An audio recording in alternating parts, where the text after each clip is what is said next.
Friday, and thanks for tuning in to radiofreerhinecliff.org. In this show in particular, correct me if I'm Norm, I'm your host, Norm, and I'm thrilled to be here tonight with Mr. Tanvir Alam. Hello. Hello, Tanvir. People call you Tanvir or Tan or Tan When or... we moved to this country, my dad said, no one is going to know what the hell your name is, so you should go by Tan. Tan. And I said, okay. And did anybody make the case for Tan? No. My wife says Tanvir, which is how you actually pronounce my name, is the best way. But Tan is not bad. Tan. It's easy at Starbucks. Is that what you... Bread alone. Is that what you go by professionally? No, professionally I go by asshole, but that's because I'm a lawyer. That's because you answer to it. That's the problem. Exactly what I answer to. Some lawyers do. As some lawyers do, yes. So you said when you moved to this country, where did you move from? I am originally from Bangladesh.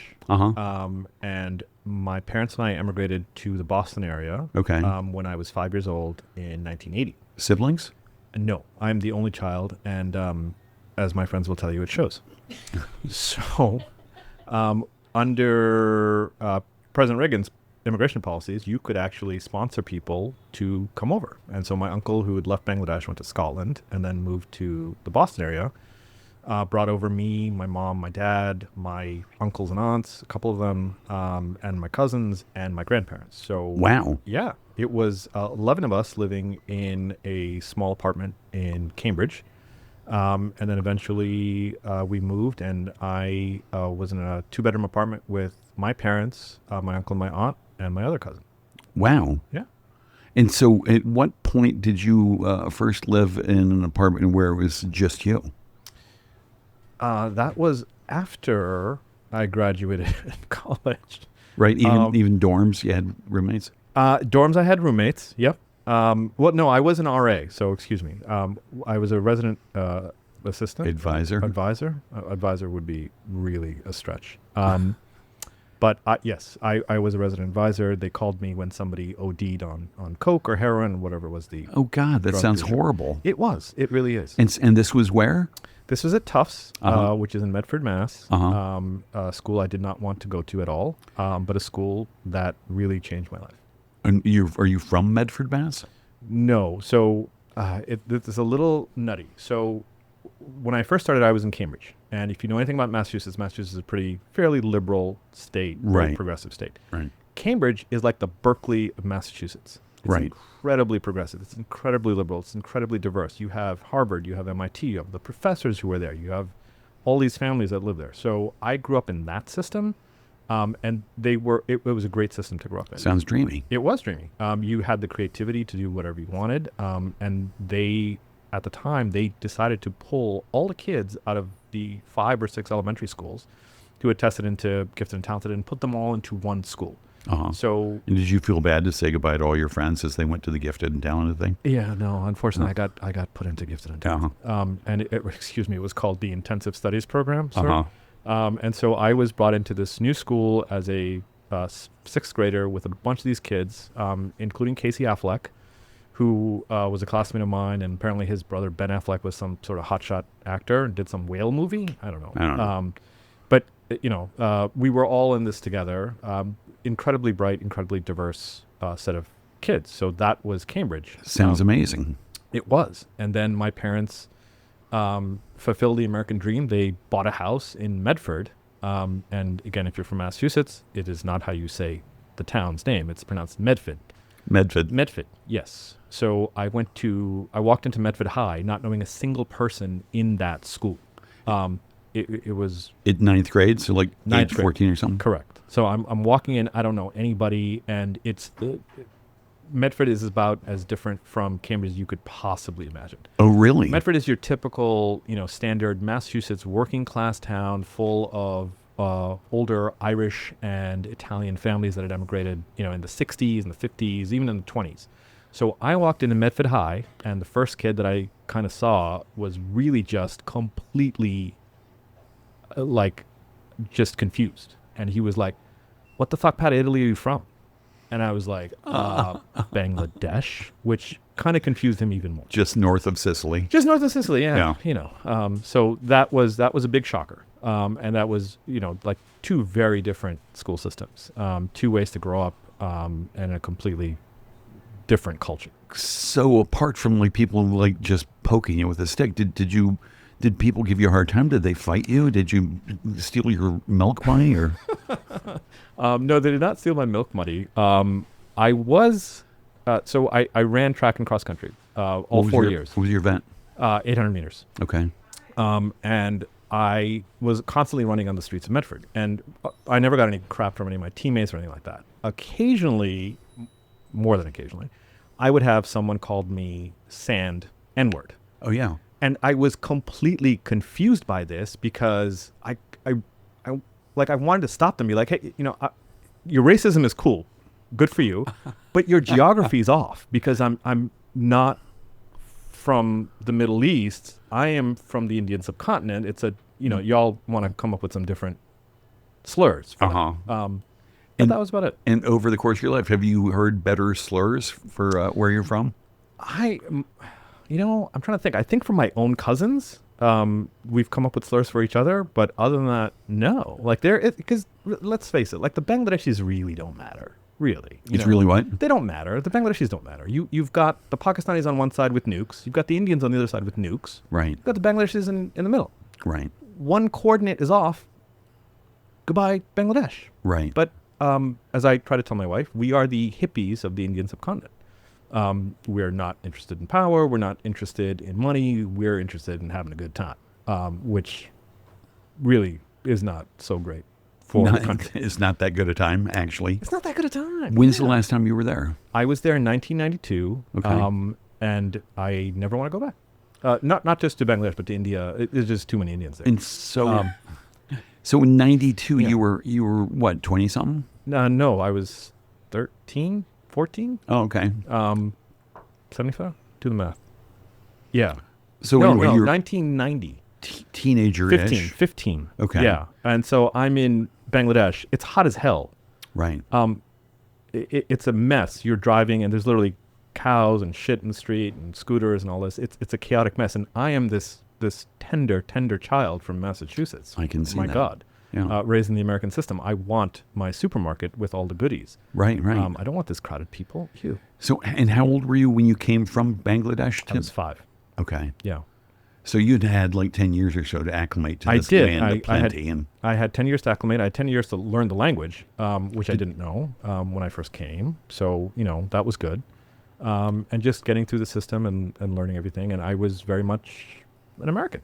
Right. And so I, going back, I grew up with a lot of culture. This is not in any way like saying my parents didn't have, provide me with any culture. I every weekend we were at some sort of Bangladeshi event, a wedding, a this, a that. Is your mom from there as well? My mom is from there as well. Yeah. Okay. Both my parents. Okay. So when we went back in 92, we went to both Bangladesh and to India. And I had my cousins there with me, so that was great, but not so great because you can't get a hot dog. Right. Maybe down south. Yeah, you get a different kind of hot dog. Wait, so your mom, her family is from Bangladesh as well? My mother's family's from Bangladesh. Who's in India? Why would you go there? I went to India because there's actually a lot of cross-pollination of families. Right. Because of the partition that occurred, I have family both in Bangladesh, in Pakistan, and in India. And there's actually a large Muslim population in India. So right. A lot of my uncles, aunts, they grew up in India. Right. So, Calcutta is a place that half my family would call home. And the other half would say it's Bangladesh. And some of them would say, no, it's actually Karachi. So there's all sorts of mix. As usual, the British screw up everything they touch. So they screwed up the Indian subcontinent. And they've had all these divisions. So, they're kind of all over the place. The food is stunningly good. I love the food of that entire region. I can eat very, very spicy foods, or I was able to eat very, very spicy foods. Now I can't. Why not? I'm getting old, Norton. Oh. I'm getting old. Yeah. I'm sorry to hear that. Yeah. And was it a point of pride to be able to eat spicy foods? Hell yeah. There's this TV show with damn right. I've told my kids, look, I don't give a crap you grew up in Rhinebeck. You are eating like spicy foods. Like, screw that. You're not stopping until you hit 100,000 Scoville units. Yeah. We're not going to Petite Bistro and having, like the filet. You are going to get the extra sauce from Cinnamon and let's go. And how is the food at Cinnamon for your native palate? It is actually very, very good. And Cinnamon, before it was Cinnamon, I don't know if you remember, it was actually a restaurant on 9. That's where they started. Oh, yeah, I remember them down there. Yeah. And when we first moved to Rhinebeck, Lena and I just stopped. We were like, wait, there's an Indian restaurant here? Like, we stopped, and it was amazing food. We were shocked. It's amazing. The decor, the environment was horrible. It was terrible. But they had the traditional buffet, which was really nice. Which was really nice. But their facility was awful. It wasn't awful. It wasn't what it is now. Right. Now, somebody told me in researching you that you actually really love your mother-in-law's cooking. I have 4 women in my life. I have my wife, I have my daughter, I have my mother, and I have my mother-in-law. My mother-in-law is the only reasonable woman in my life. The rest are all nuts. And how old's your daughter? My daughter is now 19. She's a freshman in college. Give it another 10 years or so. She'll come around. Maybe. But yeah, I love my mother-in-law's cooking. She's an outstanding cook. She's an old school cook. What does that mean, old school? And this is probably true for Jen as well. If you ask an old Indian mom or an old Jewish mom or an old any immigrant mom, hey, how do you cook this? Like, how do you make this? There's nothing. There's no recipe. There's no measurements. There's nothing. Right? My mom makes this amazing goat curry. It's still one of my favorite things that my mom makes. My daughter asked her, hey, Daddy, how do you cook this? And she explained it. She showed her. And to this day, I don't think my daughter could figure it out. I still can't figure it out. Right. I've known her forever, It's just, you put a little bit of this, you put a little out, you see if it goes there. And then if it goes there, you add a little bit more water. And then you add this, and you add some more chili. And then you taste it. And then you put some more onions. And it's a mess, you can't figure it out. Once that generation goes, there's going to be a whole series of cooking that's entirely lost because we're like, wait, do you mean like a teaspoon or like a tablespoon? And right. Like, it's much. What the fuck are you talking about? Yeah. And so do you ever think of documenting that? Like shooting little videos? I don't have time for that. No. For posterity? Oh, God. Why? What are you doing? You seem like a man of leisure. Yeah. No, I'm a full-time lawyer, but the reason is because I have no patience for my mom, and my mom has 0 patience for me. So we butt heads all the time. Again, my mother-in-law is the most reasonable person in my life. Does mom still live Boston area? Mom is still in the Boston area. She had, unfortunately, she had a seizure about 2 years ago, and she's now in assisted living, doing much better than she was. I know because she calls me every day and tells me, why don't I, call her more often?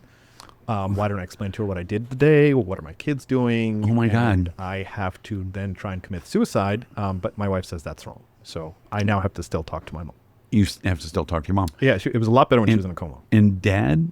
Dad has passed away. Okay. Yes, Dad has passed away. But Dad was probably the most significant influence on my life. How so? He was the quietest man you ever met. He didn't say a word. All my social skills I get from my mom because she was the socialite. But my dad, once in a blue moon, would say something, and you'd be like, oh yeah, that's right. But he was like an old school dad. So when I would I told him hey Dad, I want to be a lawyer, and he was like, get out of here. What did he do? He was an accountant, so he was a bookkeeper. Okay. And basically he was an executive when he was in Bangladesh, and then he started his entire life over at age 40, not knowing anything, coming to this country. And I think about now, I'm now 50, what would I have done at age 40 if someone said, you are now going to go live in China?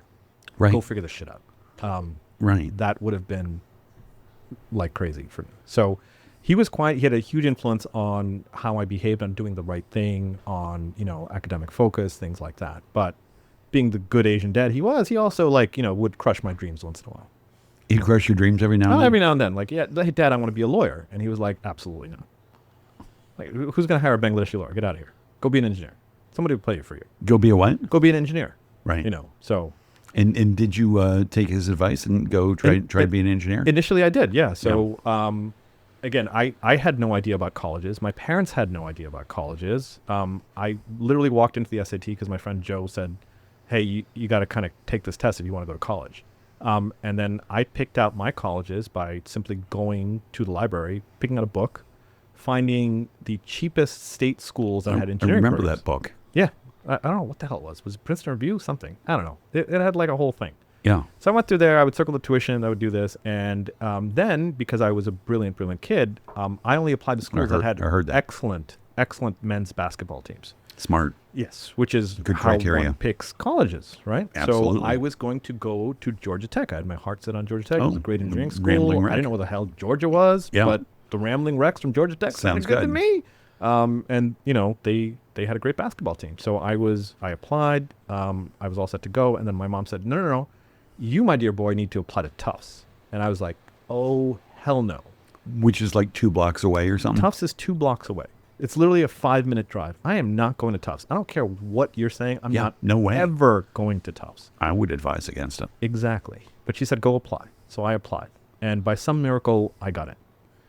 And then I was like, well, I'm still not going because, Right. Georgia Tech's like half the price. And then miraculously, Tufts came through with an amazing financial aid package, which I will forever be thankful for. And I sort of backdoored my way into Tufts, which I didn't know at the time, but changed my life forever. I met my best friends there. I met my wife there. I was surrounded by really interesting.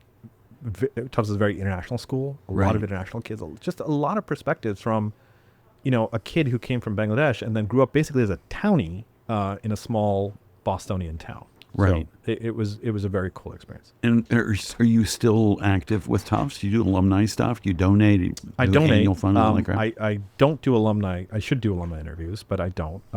Having the time is hard. But I really genuinely have a great affection for being a jumbo. And for anybody listening, if they're... For being a what? A jumbo. If you go to Tufts, our mascot is the Barnum and Bailey elephant that died. Yeah. So, I see. But it's even better if you're a woman, because if you go to Tufts as a woman, you are a lady jumbo. Lady jumbo. Yes. Sweet. So if you see my wife around town, please, hey, Lady Jumbo. Hey, Lady Jumbo. Come on over. Uh-huh. She and, has and great how long are her arms? What's her reach? She is, I'm going to say generously, she's 5 feet long. Okay, good. Generously. Is she fast? So I could call her that and get away?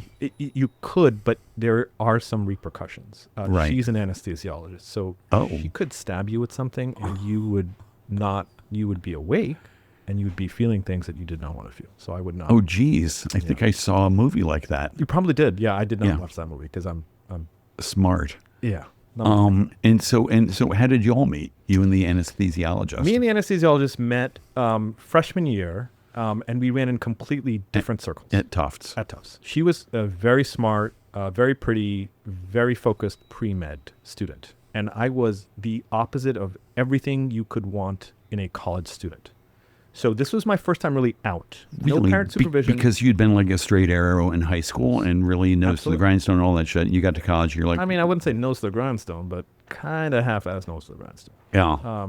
But you did well enough to get a scholarship to Tufts. I did. I did well enough that they gave me an in, and I signed up for engineering. Half-ass nose. Now I'm imagining 3.95, that kind of half-ass nose to the grindstone. No, sir. My wife graduated summa cum laude with a 3.95. I graduated what they call O-Lodi, which is, thank God, this dumbass passed college. I had the same thing. Did you? There you go. And so I graduated with, I believe, a 2.73. Oh my goodness. Yes. I quickly learned that all my math and physics stuff that I thought I was really good at, I was nothing. And I would tell this to any student who's about to study engineering, whether you go to Harvard or UMass or Bing or Bentley or Hofstra or whatever, engineering is hard. Oh, yeah. It's really, really hard. And you will quickly test the outer, bounds of your intelligence, which is famously why Jeff Bezos went into business and not into physics, because he quickly found out that he was not that bright. Right. So that happens. So did you spend 4 years of college doing engineering? I did. I spent 4 years of college doing engineering. I spent 2 years of that courting my wife. So we again ran in different circles. She was very focused. I was very not. And then eventually around junior year, I asked her out. And when did you first lay eyes on each other? Oh, this is going to be so embarrassing. So it's going to be fine. So embarrassing. Oh, good. Good. When I first got to Tufts, the whole thing is, hey, go meet people, go do stuff, go. Right. So I hung out with a bunch of guys and this and that, and they were like, hey, we're doing this fashion show thing. Why don't you come and do it with us? I'm like, sure, why not? And I probably said this on some drunken night. So I am on stage with these two other guys, one of whom is the perfect man on earth, like literally the perfect man on earth. The guy is incredibly handsome, comes from this wealthy family from the West Coast. He is going to be a doctor and solve world hunger, which he, I think, still tries to do. Just the most perfect guy on earth. And the other guy was my doofus friend, but he was also a football player from California. Another good-looking guy. And you. And then there's like dumbass, right? So these guys are in Brooks Brothers or Burberry or whatever, and I, my friend, am in a blue iridescent shark fin suit that changes color as the light hits the suit with, might I add, the matching tie from Tello's, if you remember Tello's. Oh my goodness. Fantastic. So where's the photo? I want to see a photo of that. There is no, I think my wife burned all those, but literally the first time my wife sets eyes on me, she turns to her best friend and says, "Those guys are cute. Who is the dork in the blue suit?" She did not find out that I was indeed the dork in the blue suit until a few years later when she saw the blue suit in my closet at home. Oh my God. Yes. I want to be there for that moment. It was, I mean, like, you know, this was an Oscar moment. Literally every emotion went through this woman's face. I think the first one was, oh my God, I've made a terrible mistake. Yeah. Oh my Yeah. God, I married that guy? Dork burger. Dork burger. Like, just what? What? Like her worlds collided. It was like that moment in a murder mystery where like, this can't be right. This can't be right. And it was right. So that's a couple years later. Back up to how you met properly. We met properly, I think, in chemistry class. We were Okay. introduced, but it was 8:30 a.m. chemistry, which she attended regularly, and I did not. Oh. Because it was 8:30 a.m. chemistry. You attended some. I attended some. guessing, yeah. I don't know. You know, You maybe. attended some to keep up that 2.2 GPA. Yeah, that was rough. But yeah, so because I was so smart, you know, I was gonna pass chemistry. Right. You know, like I had taken AP Chem. And was I it think. regular or organic or? No, I did not get to organic chemistry because Okay. I was an engineer. So I only had, and I wasn't a chemical engineer, thank God. Right. Because those guys were really smart. So I just had to do basic chemistry, which I could do. And I think Chemistry for dummies. chemistry for, it really shouldn't Dorks. be. Yeah. And it really, for engineers, I should have done better. But I think I got a C+ in chem. But my claim to fame is that in every single class where my wife and I went head to head, except for chemistry, I kicked her ass. And that was Calc 2 and Physics 2 and a seminar called Constitutional Law, which we took together. Is this how she tells the story as well? This is not how she tells it. Can we accept live phone calls? No, this has actually been brought up by John Nathan, Josh Pulver, and Eric Steinman. They said if live calls were going to happen, I said absolutely, we will not take any calls from you people. All right. But my wife will tell you that she felt bad for this dork. And had pity, and But in chemistry, she had not yet connected the dots. she had not. No, she did not connect the dots. And so you're in chemistry class Yes. with her. Yes. Did you meet in chemistry class somehow? No, we just ran in the same circles. Like Okay. we So saw you each other kinda at knew- parties. I kinda kind of knew her. knew, but she was like serious, and I wasn't looking for serious. Who's and- more serious now? always my wife. Oh, okay. Yeah, my wife is very. So you said you spent 2 years sort of like wooing her. Yeah, I tried in 2 years to college. make a good impression, and then junior year I asked her out, and she said yes. And we went to Grendel's Den in Harvard Square, which was Grendel's Den, which is ode to Beowulf, Right. and subsequently burned down. So that was great job, first date. And then we ran into a buzzsaw of issues. A buzzsaw of issues? Yes, not personally. We loved each other. The problem was she was Hindu. She was raised Hindu, and I was raised Muslim. Neither one of us are in any way religious. I think our kids are Jewish because if you cross a Muslim guy and a Hindu woman, I think you get a Jew. I'm pretty sure. I'm sure. I don't have the chart. I don't have the there's chart, a- but that math checks out for me. Yeah, there's a matrix or something. You Yes. figure that. So as a Muslim man, I can marry somebody, quote unquote, of the book. So I can Of marry the book. Of the book. So Okay. I can marry anybody from a monotheistic religion. I can marry a Muslim woman. I can marry a Jewish woman. I can marry a Christian woman. The one really no, absolutely on penalty of death that I cannot do is to marry a Hindu girl. Okay. And it's so, exactly the same for Hindu. so you meet her in chemistry class, Yes.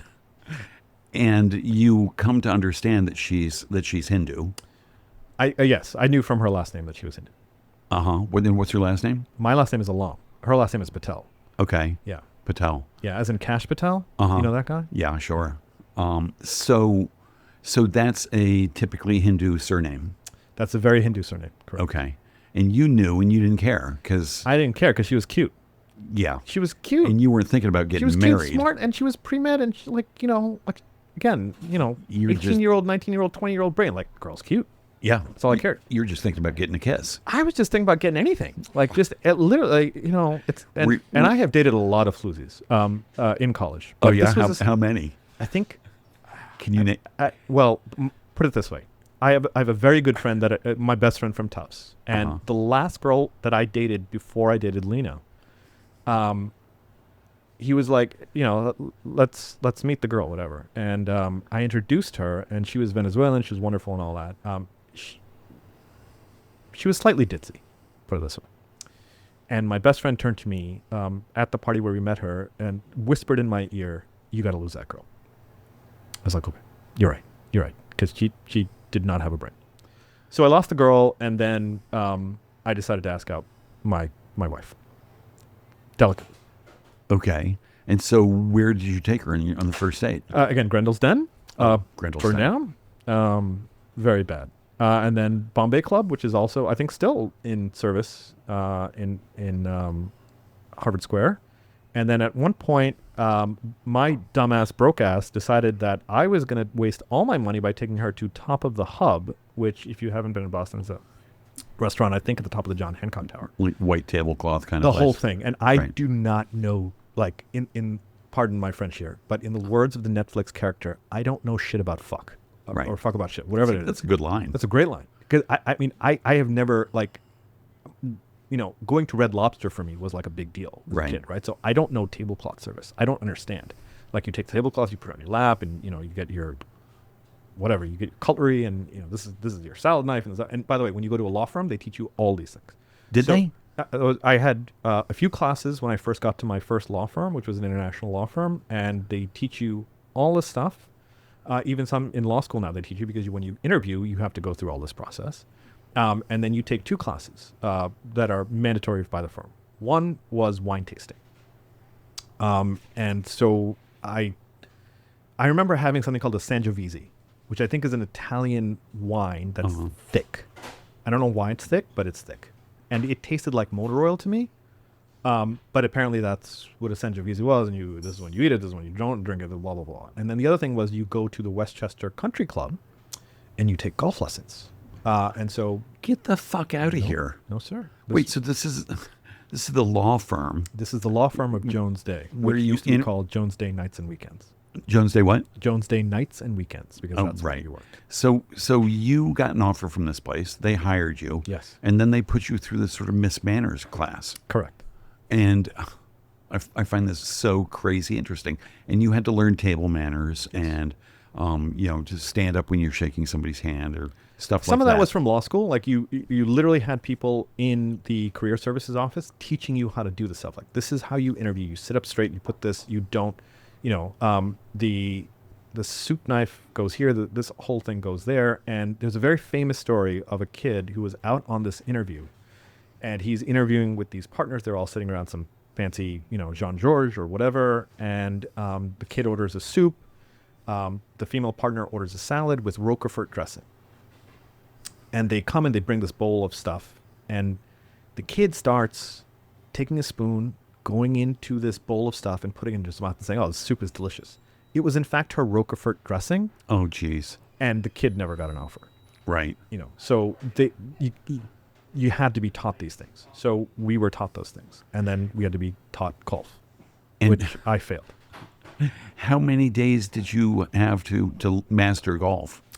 It was just like, hey, go try this out, and if you like it, this is a good way to get clients. So I go out and I go to Westchester Golf. I've never golfed in my life. Now, I've played sports. I'm not a bad sports person. I can pretty much get away with whatever.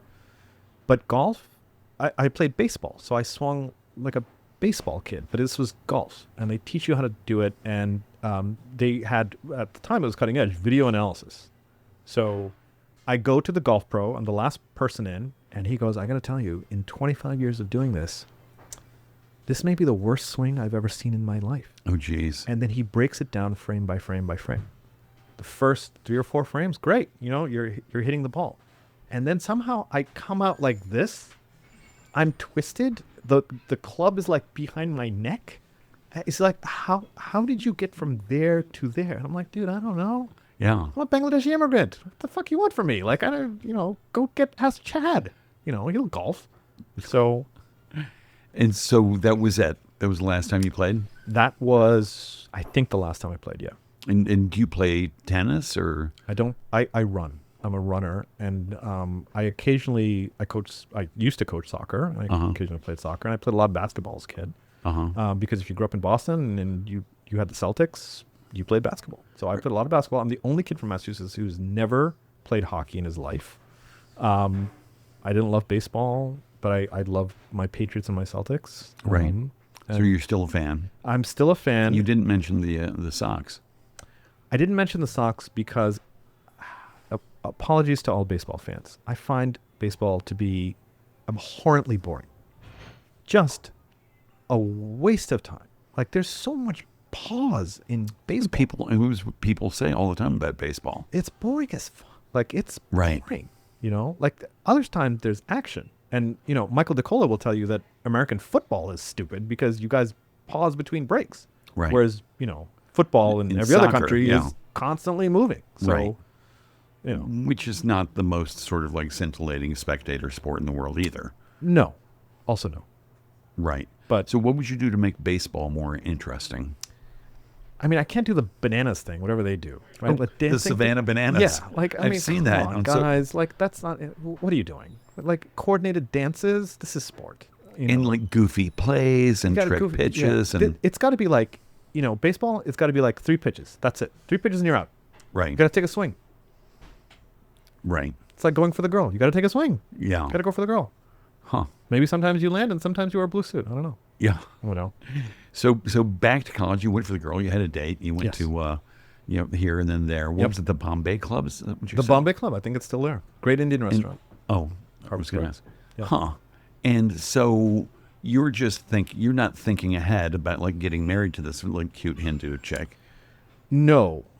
There was one time I considered it very clearly, and my best friend was like, "You're out of your mind." And I was out of my mind. I was out of my mind because we were both drunk. So at Tufts, on the last day as a senior, final day of classes, if you're an engineer, you go out, get shit-faced with your professors. It's a tradition.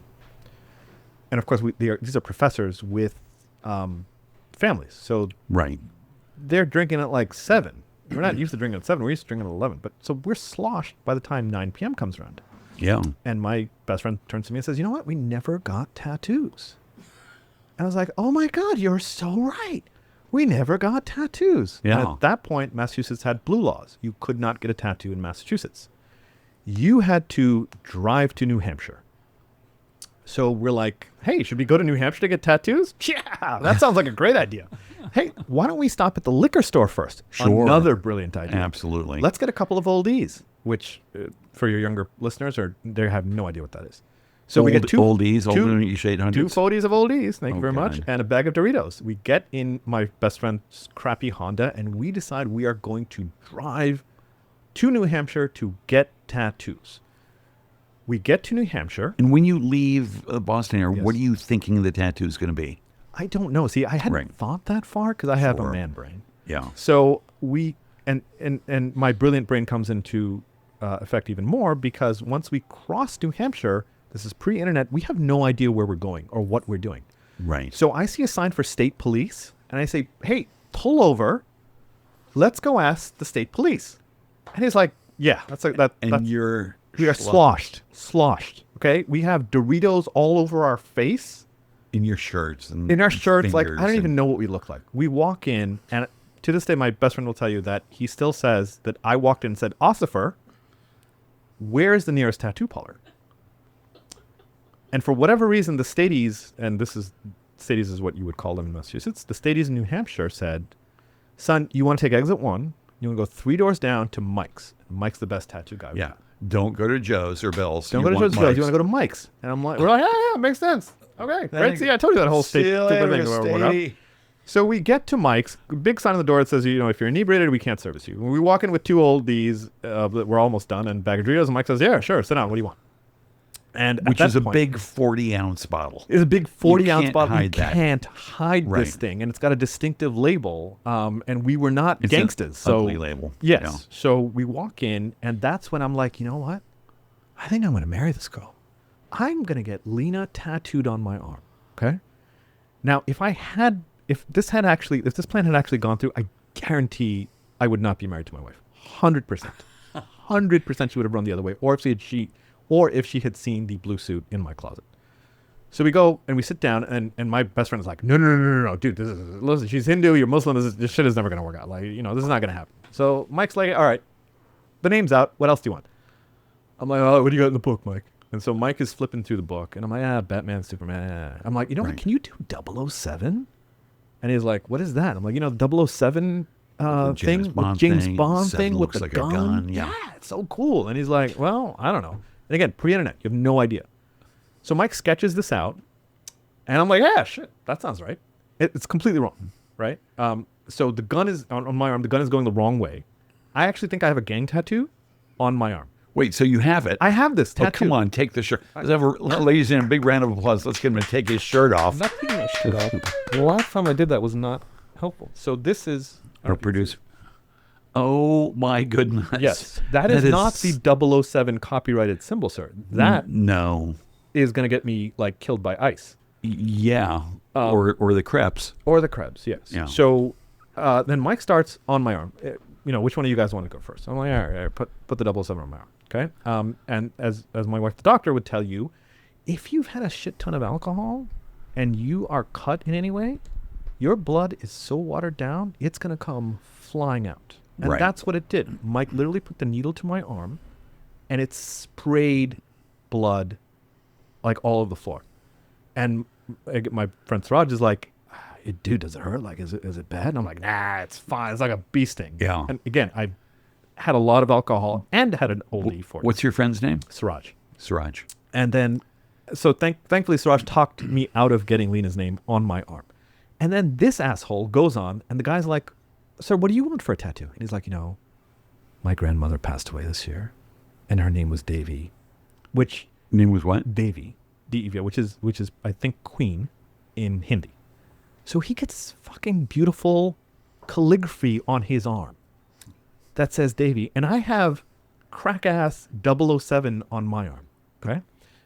Now, we're supposed to have dinner with my girlfriend at that point. We've called her and said, we are going to New Hampshire to get tattoos. Wait, was Lena your girlfriend? Yes, Lena was my girlfriend, okay? And Lena thinks you guys are, completely joking. We're not... Right. You're not getting tattoos like that. That would be, supremely idiotic. I don't want a boyfriend like that. I don't want a boyfriend like that. So we come in, and she is mad. She's very mad. It's 1 o'clock in the morning, and she is not happy. And you're still ripped. We are a little less ripped. Now the pain is starting to, the adrenaline's worn off, the alcohol's worn off, all the hormones are coming down, and, my arm is, throbbing. We haven't taken any... Is there a huge bandage on your arm? There's a huge bandage, and this is where my dear wife's personality will come through. She said, hey, come here, you guys. Did you both get tattoos? So yeah, we got tattoos. Look at the bandage. Said, come here, let me see them. And we're like, here. And she's like, okay. And then she smacks us both in the arm. Oh, God. On the tattoos. She's like, you two are morons. How could you? Do you know how dangerous that was? Blah, blah, blah. And I have never felt searing pain like that. I think I got a root canal once where I had that kind of... She smacked you on the tattoo? She smacked us both on the tattoo. Wow. She was completely right to do so. So that was when I first got the inkling, hey, I might want to marry this girl. And so it was not, not the smartest decisions that I've made throughout this point. No, but evidently it wasn't a deal breaker. It wasn't a deal breaker, and again, we had a lot of issues to get through on both sides of the family. So again, I was Muslim. I was raised Muslim. I'm not Muslim. I don't know what I am. But also, she was going on to med school somewhere. She was going to med school, and I was going to D.C. to go work. So we're going to have a long distance Muslim-Hindu relationship thing. Where was med school? Med school was Ohio State. Okay. Go Buckeyes. And my wife is a Brit, but she basically grew up in Ohio.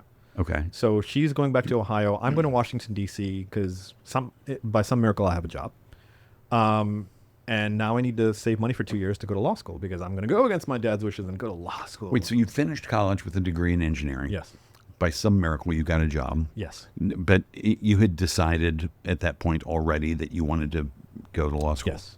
Okay. So I at that point I knew I wasn't going to be a great engineer. I had no love for it. It was boring as hell. What was the job you got? The job I got was environmental analyst.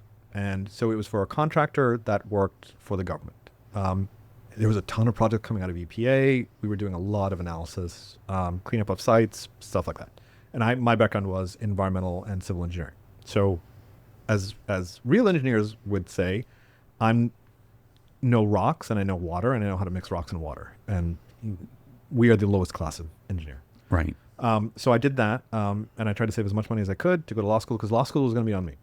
It was betting on me. So I was going to take out all the loans, going to take all the stuff. Had you taken the LSAT already? No. So I was prepping. Okay. And this time I knew what was coming. So I prepped as hard as I could for the LSAT, which I didn't do for the SAT. I prepped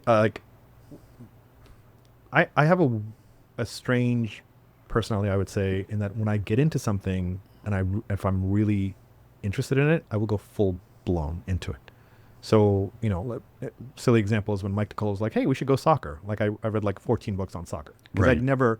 I'd played street soccer, but I never coached soccer, right? So when I wanted to do law school, again, all the bet was going to be on me. I went full blown. I knew every single law school. I knew every single what the requirements were. I knew where I was probably going to be an okay fit, where I wasn't.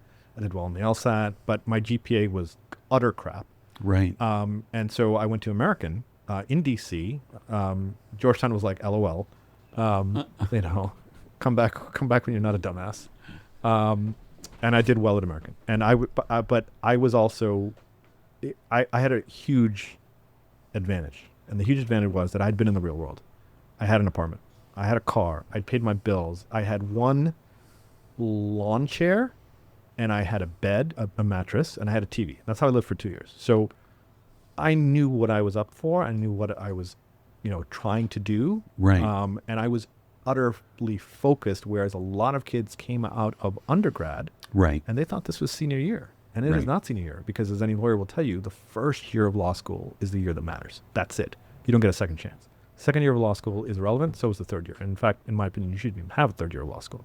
So all the big firms, they only look at the first year grades. That was it. And I knew that going in. So I was incredibly focused and incredibly neurotic and incredibly anxious. So I woke up and Sounds like a terrible combination. it is a terrible combination for your health. So I gained a lot of weight. I smoked a ton. I had a Frappuccino every day, I think. I had McDonald's dollar menu because that's all I could afford for dinner. I Well, did you barely spend know all how your to... money at Starbucks and Marlboros. Probably. Yeah. Marlboro Lights. Thank you very much. And so, my girlfriend was trying to teach me how to cook with the George Foreman grill. Go George. And that's how I lived like that. But, none of it mattered because I was only focused on one thing. If I get this, I could get the job, I could get the girl, I could get it all. Right. And that's how I played it. And so for 2 years, you all visited each other in D.C. and Yes. Ohio. Yes. We took cheap flights from BWI, Baltimore's airport, to CAC, Canton Akron sometimes. And then I drove to Columbus, or I flew directly to Columbus, or, and then we would you had to pay for minutes for phone calls back then. Right. No free call. So, I could call her after 9 when, it was like 3 When the cents rates per went minute. down. Yeah, like Oh all that my shit God. that like kids these days are like, what? Dad, what are you talking about? Like that kind of stuff. So, we clearly had a love for each other, and we clearly understood that this was going to be a huge change. And I tried to solve this problem like so many different ways. And, Right. I tried to solve it as an engineer. I tried to solve it as a lawyer. So I was like, you know what? You and I should both convert to Unitarian Universalist. My wife was like, what the fuck are you talking about? And I'm like, well, look. The Unitarian Universalists have this great thing. Yeah. They're like, exist. Exist, be happy. There's something out there. And be good. Right. We can both do that. You do that. I believe in that. Sure, let's go there. Be happy, be good. Be happy. Because she's not converting. I can't convert. Like it would devastate both our families. So that's not happening. Right. No. So nobody converted. Nobody converted. I was like, yeah, it's an M&A transaction. We're both, go into these entities and then we'll merge. And she was like, you're on crack. Now, speaking of Unitarian Universalists, on your Instagram page, where people put quotes and words of wisdoms and whatever, do you know what you have there? Is it Amor Fati? That's right. What is that? Amor Fati means love your fate. Love your fate. Love your fate. This is, I hate to sound like a white woman who's a Buddhist. Like a white woman who's Buddhist. Or a life coach. Have you visited Woodstock across the river there? I haven't. No. I'm sure I'm going to run into like 16 people who are like, I'm a monk this today. I'm this today, whatever. I don't know. Amor Fati, like, how much control do you have over your life, right? This is a huge question we all face. Like, right. Is it fate? Are we in a simulation? Is this all there is? Do you have free will? If you don't.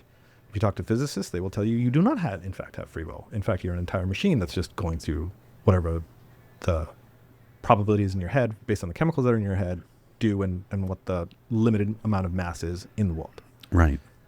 So you struggle with that. But I have come to the conclusion that, this is going to sound terrible coming from an engineer, but Albert Camus, who has, done absurdism, right?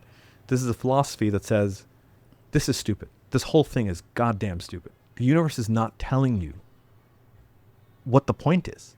You can shout that till you are dead. You will not get an answer. The universe is not answering you on what is the point of being here. What is the point of doing any of this? What is the point of all of this? So you can go one of two ways. You can go to nihilism and you can say, it's all shit. And suicide is the only way out. That's a very nihilistic philosophy.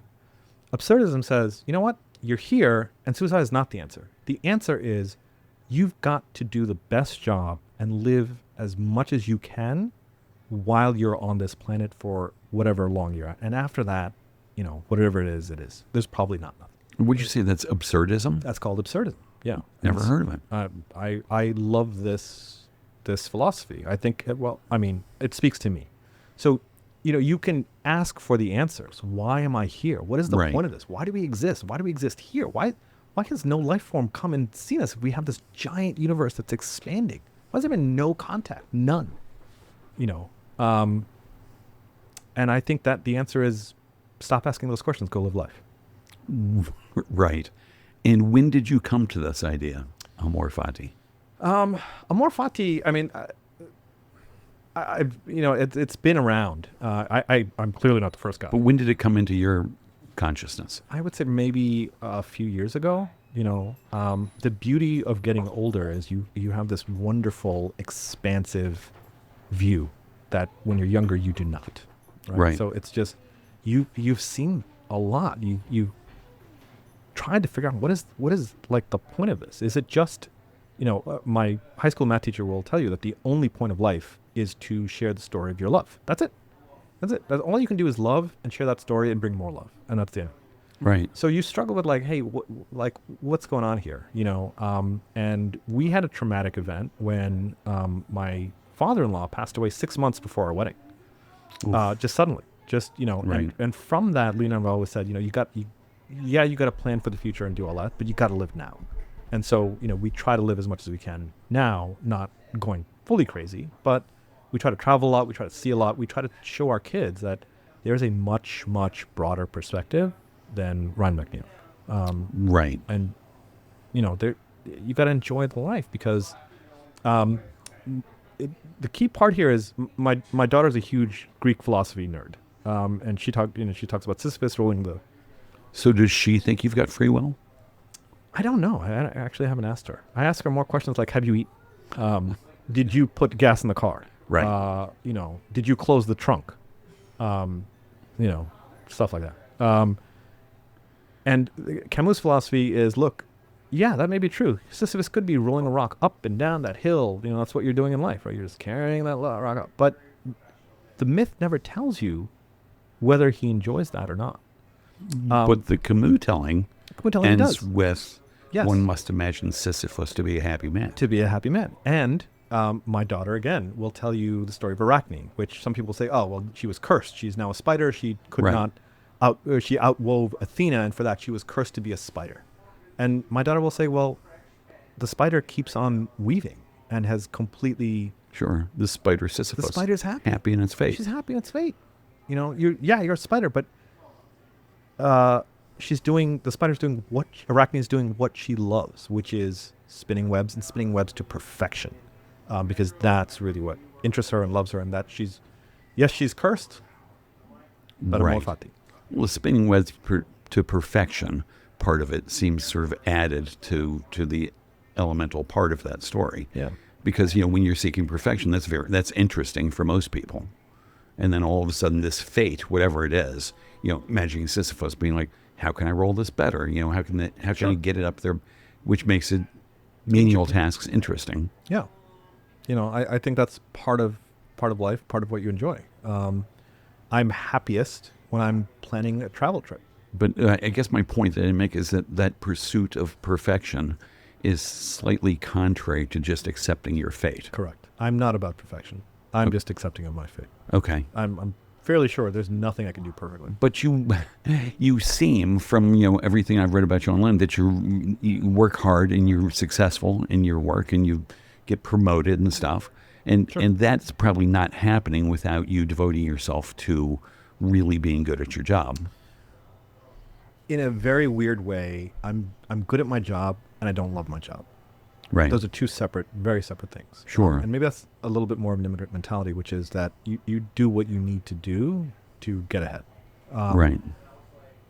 I think I'm a very cliched guy in that I wanted to be a lawyer when I read To Kill a Mockingbird. I think 30% of lawyers will tell you that everybody who reads To Kill a Mockingbird says Atticus Finch is the guy I want to be when I grow up. That's the guy. He didn't make me want to be a lawyer. He made me want to be that dad. Right. I mean, fuck, best dad ever.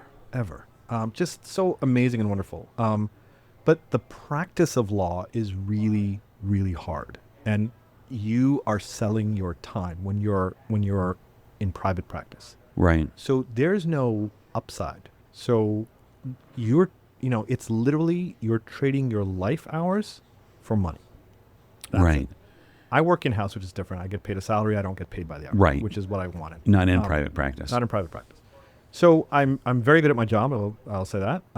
But it's not like I'm trying to figure out ways to be better or amazing at my job. And you're in-house counsel for a company that does, I looked this up, Yes. designing better ways to work through cutting-edge products, premium service, exceptional experience that enable people to reach their full potential, HR, talent, time. And I'm like, What the fuck do we do? What? Yeah, what is that? Yeah. So at some point, you have probably got a paycheck from my company. ADP, right. Automatic Data Processing, is a 75-year-old company that really went into payroll. Okay? They do paychecks. 1 in 6 Americans is paid by ADP. Wow. We have 1 million clients worldwide in 140 countries. And if you are Meta and you need to run payroll in America, France, Germany, Singapore, China, and Ukraine, you are coming to us because we can deliver that for you. And so I negotiate those contracts. Wow. And when my wife really needs to sleep, she asks me, what did you do today? And I explain to her, and she is out in a calm, mellow voice. And I call her, well, sweetie, I negotiated this indemnity on what happens on a breach of data privacy. Section 4, Clause C, subsection 3, and they said that. Yes. And my kids will be like, why did people want to be lawyers? Like, why what? Why do people want to be lawyers? They're like, the shit you do is like so boring. I'm like, yeah. And so one of the things I read the other day was that the fields that are most likely to be taken over by AI. Correct. And the legal profession was one of them. I was 100% shocked. I would agree with that. Why? A lot of I would not have expected. So, there's a lot of high-level stuff that probably won't be taken over by AI. If you are doing anything with human interaction, if you're suing somebody and there's a human element to it, you're going to want a human on that case. But if you're negotiating a contract, let's say I'm negotiating a contract with Goldman Sachs. Goldman Sachs has their in-house counsel. ADP has their in-house counsel.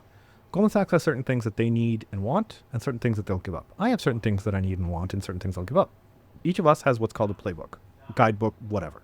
A whole set of rules on engagement. Okay? There is no reason on earth that if you can set up, and this is the hard part, you have to set up an AI engine that will adhere to confidentiality. And this is the big reason why companies are not using it right now. Famously, Samsung dumped a lot of their stuff into chat, into the wrong version of chat, and they didn't realize it was all public. So a lot of companies will not do this right now because they can't assure that it will stay confidential. Wow. So in the future, though, in 5 years out, there's no reason why Goldman Sachs AI and ADP's AI can't get together and say, we agree on this, we don't agree on this, and here are the 3 points of contention that are make or break, deal breaker issues for us. Right. Now it goes to the lawyers. Okay? Now you eliminate an entire field of lawyers for that. There's no reason that shouldn't happen. Right. That should happen, in fact. You can actually go to an AI engine right now and you can draft pretty much whatever. I needed a clause, I think, on assignments under New York law. And I had my old textbooks and guidebooks and this and that, but I went into chat and I was like, hey, draft me a model assignment clause under New York law, make it favorable to the assigner, blah, blah, blah. Done. Wow. So that kind of thing, that should happen more and more. Right. And so what would that do? What does that do for your job security? My job will be eliminated. Right. And then what? Go back to engineering? I know, I'm 50. I don't care. I'm 50. I'm my job. Knock it out. Whatever. I'm. And what about, I'm just thinking about AI now. Your wife's an anesthesiologist. Correct. What about that kind of field? That she is probably really uses hard. Computers already. She uses a lot of stuff for dosages. But anesthesia, as my wife will tell you, is the fine art of flying a plane. Takeoff and landing are incredibly stressful. The mid-journey, probably put it on autopilot. Right. Put on It a also movie. depends on the case. So Lena, when she first started her career, was doing very, very big cases. Heart cases, thoracic cases, pediatric cases, which will break your heart. And those are hard. And that requires a lot of judgment, especially, based on, there's a lot of processing involved that my wife does in the back of her head, I think, without even thinking about it. Right. This patient is XYZ. She's got this, thing. But, she's been doing marijuana for the last 6 years. How is that going to affect all this? But, oh, by the way, she's got a pacemaker and this and that. Right. How do you do the anesthesia? Or you have a 6-year-old kid who needs heart surgery. She does not do those cases anymore. Right. But, you got to judge that. You've got a redhead. A redhead has higher pain tolerance. Not pain tolerance, has a higher sensitivity to pain. That's different. There's a whole bunch of stuff that goes into it. I think anesthesia is a lot of science and art. Right. And I will tell you, I think my wife is one of the most empathetic doctors I've seen. And there's a lot of great empathetic doctors in this town. Right.